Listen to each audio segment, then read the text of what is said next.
Secundaria tercer grado. Lengua materna. Un panorama a la poesía.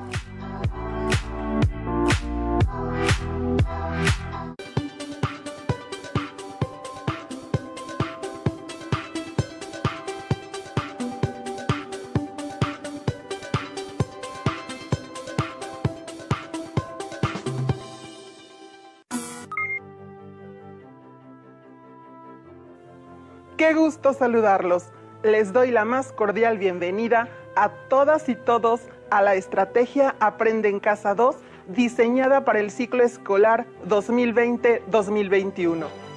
Soy la profesora Erika Argüelles y espero que esta sesión resulte enriquecedora para ustedes, alumnas y alumnos de lengua materna de tercer grado de secundaria. Antes de iniciar, les recuerdo que debemos de seguir cuidándonos, lavando frecuentemente nuestras manos con agua y abundante jabón, usando cubrebocas y mantener la sana distancia. La salud es primero. Además, ¿ya hicieron algo de actividad física? Recuerden aplicar lo aprendido. Antes de finalizar la sesión, les propondré llevar a cabo un reto que les ayudará a consolidar lo que hemos estudiado. Esta sesión, que se titula Un panorama a la poesía, busca responder al aprendizaje esperado, reconoce el contexto histórico y social de la poesía dentro de un movimiento literario. Y, específicamente, nuestro propósito es analizar las principales causas por las que surge el movimiento literario en cuestión. Los materiales que deben tener a la mano en esta sesión, un panorama a la poesía, son los siguientes: cuaderno, bolígrafo y su libro de texto. Les recomiendo que en la medida de lo posible tomen notas de las dudas, inquietudes o dificultades que surjan durante el planteamiento de los aprendizajes. Una vez que hayan registrado sus dudas, pueden acudir a su libro de texto para que consulten y reflexionen más acerca de los contextos históricos y sociales en los que surge la poesía dentro de un movimiento literario. Habrán escuchado que las obras literarias, los poemas, las novelas, las obras de teatro están relacionadas con el contexto histórico y social en el cual se produjeron. Es decir, que las escritoras y los escritores crean su obra influidos por el mundo en el que viven. Las novelas del realismo, por ejemplo, como Naná en Francia o La Regenta en España, buscaban denunciar las situaciones de injusticia que existían en el mundo, en un momento en que se llevaban a cabo revoluciones y luchas contra el poder. Por eso, para saber por qué surge un movimiento literario, es importante ubicar su contexto histórico y social, así como los acontecimientos más sobresalientes de distintos ámbitos que tuvieron lugar en ese momento. Analizaremos las características de los movimientos o estilos que precedieron al movimiento que estudiaremos en esta sesión, así como los que ocurrieron después, para conocer el legado que dejó en artistas que vinieron después. Además, el contexto y los movimientos anteriores y posteriores, es importante detenernos en el estilo mismo de la poesía y en sus temas más sobresalientes, así como en las temáticas abordadas por los autores, las normas de escritura y los recursos de lenguaje empleados recurrentemente en las creaciones literarias. Los movimientos literarios más sobresalientes son época clásica, barroco, neoclasicismo, romanticismo, simbolismo, modernismo, vanguardismo, posvanguardismo, posmodernismo. A mí me parece muy interesante que la vida y la literatura estén tan relacionadas. ¿A ustedes qué les parece? ¿Conocen alguna obra literaria, novela, cuento, poema, obra de teatro que plasme una situación actual? El autor refleja su percepción individual de los acontecimientos de la época, así como una forma de pensar, de expresarse y de sentir que corresponde a un momento de la historia, situado en un lugar y en una sociedad determinada. Digamos que expresa algo individual, pero en la forma en la que su sociedad lo vive. Acompáñenme a profundizar sobre la forma en que los acontecimientos de cada época influyen en los movimientos literarios y cómo se ven reflejados posteriormente en las obras de estos movimientos, como en la poesía y otros géneros. El romanticismo es un movimiento literario que me interesa. ¿Y saben por qué? Porque los poemas de este movimiento plasmaron en sus poemas los sentimientos más puros de su alma. Pero para conocer este movimiento ha sido muy importante acercarme a diversas fuentes de información. Entonces, si a ustedes les interesa conocer un movimiento literario, les recomiendo que lean algunas de las principales obras de la época en que se desarrolló y que conozcan la biografía de los autores que sean de su interés, así como de los autores más sobresalientes de cada época. Otra actividad importante consiste en analizar el contexto histórico y social del movimiento, saber qué estaba pasando en el lugar donde se desarrolló o en otros lugares del mundo, si es que lo influyeron, así como los temas abordados en la poesía.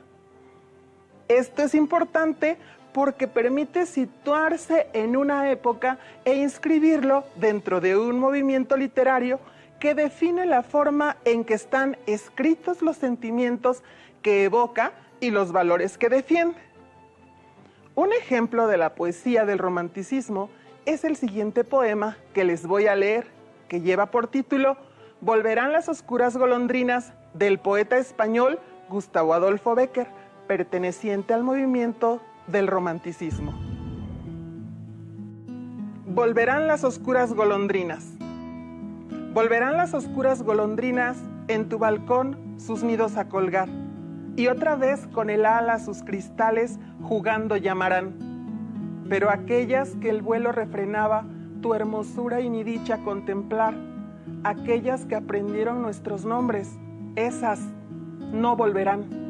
Volverán las tupidas madreselvas de tu jardín las tapias a escalar, y otra vez a la tarde, aún las más hermosas, sus flores se abrirán.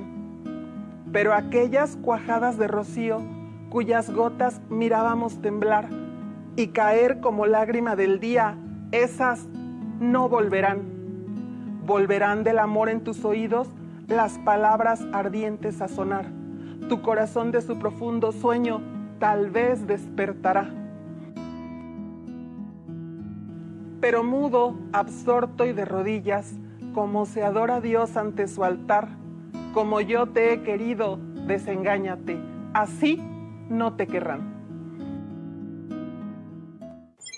Después de escuchar el poema Volverán las oscuras golondrinas, reflexionen y anoten en su cuaderno qué palabras se les hicieron poco usuales, así como los sentimientos que evoca el autor. Pueden anotar las palabras, buscar el significado en un diccionario y anotarlas en una ficha de trabajo. Por ejemplo, refrenar, contener o reprimir la fuerza o la violencia de algo. Madreselva, planta trepadora con tallos largos y flexibles. Sus hojas tienen forma de elipse y color verde oscuro. Sus flores son olorosas. Tapia, cada uno de los trozos de una pared hechos con tierra amasada y apisonada en una horma. Cuajada, de cuajar, se refiere a que las gotas de rocío parecen sólidas.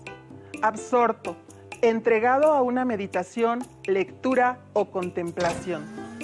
Este poema es uno de los más reconocidos de Gustavo Adolfo Bécquer, quien se inclinó por escribir sobre el amor y el desamor.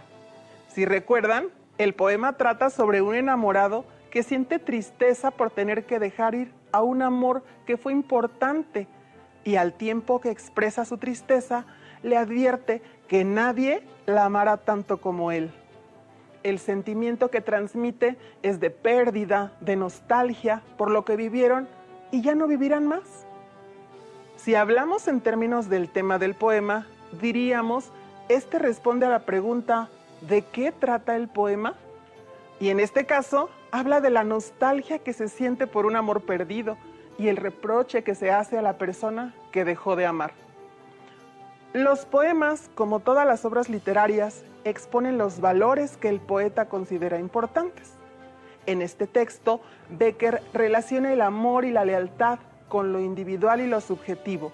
Con lo individual y lo subjetivo, pues el poema transmite los sentimientos de una sola persona. Se hace énfasis en los sentimientos del poeta, como la tristeza, el amor y la nostalgia. Este poema pertenece a la corriente literaria que se conoce como el romanticismo y es una corriente que a mí me ha interesado y sobre la cual he investigado algunas cosas que les voy a compartir. El romanticismo es un movimiento cultural que se originó en Alemania y en Reino Unido a finales del siglo XVIII como una reacción revolucionaria contra la Ilustración y el neoclasicismo, que se consideraban movimientos sociales que exaltaban lo racional. Frente a esto, el romanticismo buscaba dar prioridad a los sentimientos.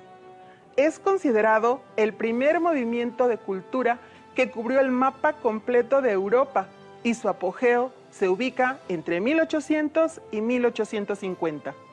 El romanticismo es una reacción contra el espíritu racional y crítico de la Ilustración y el clasicismo, y favorecía, ante todo, la conciencia del yo como identidad autónoma frente a la universalidad de la razón del siglo XVIII.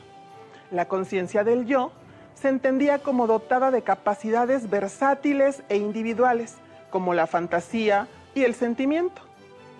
El artista como un genio creador y al poeta como demiurgo. El demiurgo es el ser divino que produce las cosas naturales, examinando las ideas y utilizándola como modelo, intenta plasmarlas o realizarlas en materia, del mismo modo que un artesano intenta fabricar una mesa viendo el dibujo de una mesa. Una valoración de lo diferente frente a lo común. Esto tuvo como resultado, sí, la exaltación del individuo, pero también una fuerte tendencia nacionalista. Cada pueblo debía encontrar lo que lo hacía único y diferente de los otros. En política, antepuso el liberalismo al despotismo ilustrado, el cual fue una forma de gobierno adoptada por algunas monarquías europeas del siglo XVII, en la que los reyes que seguían teniendo el poder absoluto trataron de educar al pueblo siguiendo la frase «todo por el pueblo, pero sin el pueblo». La originalidad frente a la tradición clasicista y la adecuación a los cánones. Cada hombre debe mostrar lo que le hace único. La creatividad frente a la imitación de lo antiguo. Exaltaban la belleza y la comparaban con la perfección de los dioses de la mitología. La nostalgia por paraísos perdidos. Por ejemplo, se hablaba de la infancia como una edad de oro a la que era imposible volver. Como ven, el romanticismo responde a una serie de situaciones culturales, políticas y sociales que se vivían en Europa en ese momento. Pero, para que no se sientan abrumados, revisemos nuevamente cuáles son las características de las que acabamos de hablar. Para ello, les pido que me vayan siguiendo mientras revisamos esta diapositiva. El romanticismo resultó una corriente muy diversa debido a que enfatizó la subjetividad y las emociones. Se manifestó como una ruptura de los principios de la Ilustración. Recordemos que la Ilustración sostenía a la razón como la base de todo conocimiento, por lo que el romanticismo lo que hizo fue exaltar la libertad del individuo y su capacidad intuitiva. Por otra parte, se exaltaba la belleza y los ideales, dando así libertad a los sentimientos por lo que el espíritu creativo resultó ser más importante que la estricta adhesión a las reglas de la sociedad. Por eso decimos que el romanticismo se caracterizó por el rechazo al neoclasicismo y a la ilustración. Estas corrientes políticas y artísticas valoraban la lógica, la razón y la objetividad, lo que rápidamente se tradujo en la estandarización de formas y contenidos, es decir, que todo se hiciera de acuerdo con un modelo y se perdiera la originalidad y la individualidad. La exaltación de los sentimientos y la subjetividad, en consecuencia, el centro del romanticismo giró en torno a la exaltación de los sentimientos, la subjetividad, lo que permitió la liberación de los artistas y del arte. La rebeldía ante las reglas del arte y la literatura. Los artistas del romanticismo se opusieron a la rigidez del academicismo, de lo que se decía en las academias y las escuelas que debía ser, y liberaron el arte de las reglas, lo que favoreció la explosión de la creatividad artística, el culto del yo y del individualismo. Si antes el artista debía crear en función del encargo y limitarse a las intenciones del mecenas o de quien pagara la obra, con esta nueva libertad el artista podía centrarse en la individualidad, en expresarse libremente. La valoración de la originalidad. La originalidad se volvió un criterio de valoración artística, por lo que se dejó atrás la idea de que el arte debía responder a la tradición, continuarla o perfeccionarla. La sublimidad frente a la idea de belleza clásica, austera, ordenada y equilibrada. El romanticismo antepuso la idea de sublimidad, según la cual puede hallarse la belleza en lo terrible e incómodo, en aquello que, aunque no es placentero, mueve a los sentimientos, turba y conmueve. La exaltación de la fantasía. El movimiento romántico se caracteriza por dar rienda suelta a las fantasías, los sueños, lo sobrenatural y la provocación, tanto en las expresiones artísticas como en la literatura. La nostalgia por el pasado. Al ser un movimiento crítico con su contexto sociocultural y con el neoclasicismo, el romanticismo desarrolló una nostalgia por el pasado, al que veían como un tiempo mejor. El interés en la Edad Media y el Barroco. La Edad Media, especialmente la que coincidió con el arte gótico, fue para los románticos el símbolo de la espiritualidad y la mística, por lo que acudieron con frecuencia a ella como inspiración o como tema. El barroco, por su parte, representaba la libertad compositiva, la liberación de las emociones, los efectos y la exuberancia, lo que era muy afín con los propósitos creativos y expresivos del romanticismo. El interés de lo exótico. El romanticismo busca la ruptura con la tradición occidental en lo exótico, es decir, en las culturas de otras tierras a las que idealizaban muchas veces bajo el paradigma del buen salvaje. Por ejemplo, el orientalismo y la figura idealizada de los habitantes de tierras americanas. El interés en los temas y culturas populares. Otra fuente de nostalgia por el pasado se expresó en el interés por rescatar la sabiduría popular, el folclore y las leyendas, lo que imprimió en el romanticismo un fuerte énfasis al sentimiento nacionalista. El nacionalismo. El nacionalismo fue para los románticos la expresión del yo colectivo y se relacionaba estrechamente con la proliferación de los estados nacionales en el paso del siglo XVIII al siglo XIX. Su énfasis no estaba en la institucionalidad como tal, sino en la identidad del pueblo. La valoración de las lenguas vernáculas. En el romanticismo, las lenguas vernáculas, las propias de cada país, cobraron gran importancia, ya que se volvieron un arma de expresión nacionalista. las literaturas nacionales gozaron de una extraordinaria difusión, lo mismo que la música, y en esta última destacaron justamente las óperas en lengua nacional, lo que desafiaba la tradición que obligaba a escribirlas en italiano. Temas del romanticismo.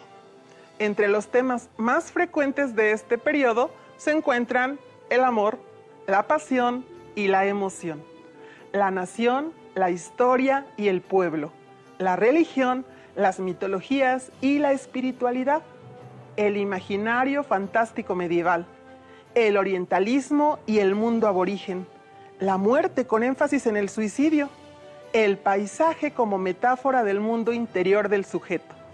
Asimismo, la literatura del romanticismo se caracterizó por el uso de diversos recursos estilísticos, como exclamaciones, palabras populares y cultas, adjetivos o símiles.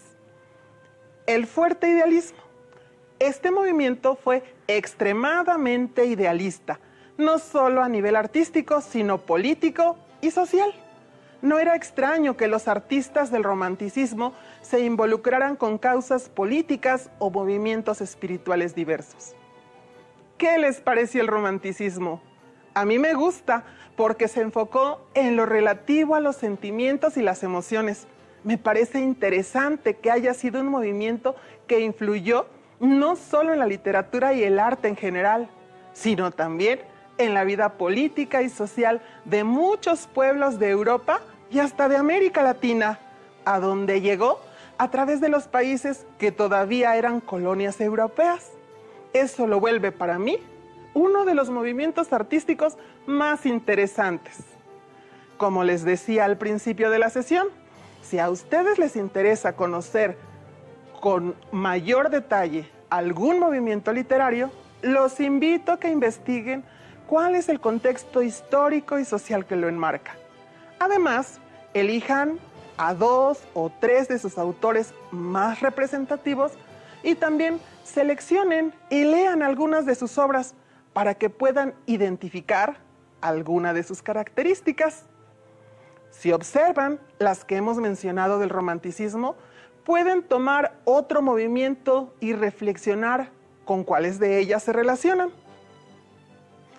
La lectura de algunos poemas de un movimiento literario específico, por un lado, y el estudio del contexto histórico en el que se escribió, por el otro, les ayudará a comprender mejor el poema, así como identificar el tema que se trata y analizar el uso del lenguaje y los valores que promueve. Cuando estén realizando estas tareas, también pueden consultar su libro de texto, así como otros trabajos de investigación que ya hayan realizado al respecto. Pero para cerrar esta conversación y para seguir ampliando nuestro conocimiento en este movimiento, acompáñenme a escuchar otro poema representativo del romanticismo de la autora Rosalía de Castro. Está escrito originalmente en gallego, que es una lengua que también se habla en España. La versión al español es del poeta Juan Ramón Jiménez. Negra sombra. Cuando pienso que te fuiste, negra sombra que me asombras, al pie de mis cabezales, tornas haciéndome mofa. Si imagino que te has ido, en el mismo sol te asomas, y eres la estrella que brilla, y eres el viento que sopla. Si cantan, tú eres quien cantas. Si lloran, tú eres quien llora. Y eres murmullo del río, y eres la noche y la aurora. En todo estás y eres todo. Para mí, en mí misma moras. Nunca me abandonarás, sombra que siempre me asombras. Como pudieron darse cuenta, se trata de un poema corto donde la autora habla acerca de su sombra y habla de ella con enorme belleza. Se expresa de manera muy original de un elemento que forma parte de cada uno de nosotros. Para terminar nuestra sesión y afianzar los conocimientos adquiridos, les propongo un reto para que en los próximos días lo lleven a cabo. Pongan atención. Elijan un poema referido a algo que sea de su interés. Para ello, tomen en cuenta lo que han trabajado hasta este momento. No olviden incluir características del movimiento al que pertenece, contexto histórico en el que se produjo, fecha en la que se escribió y alguna información sobre el autor. Temas que se tratan en el poema, análisis del lenguaje figurado y figuras retóricas, sensaciones, emociones, sentimientos que te produjo el poema. ¿Listo? ¡Terminamos! Pero aún nos queda mucho por explorar y descubrir, así que nos vemos pronto aquí en Aprende en Casa 2. ¡Hasta la próxima! Si tienes dudas o necesitas ayuda, llama al Centro de Apoyo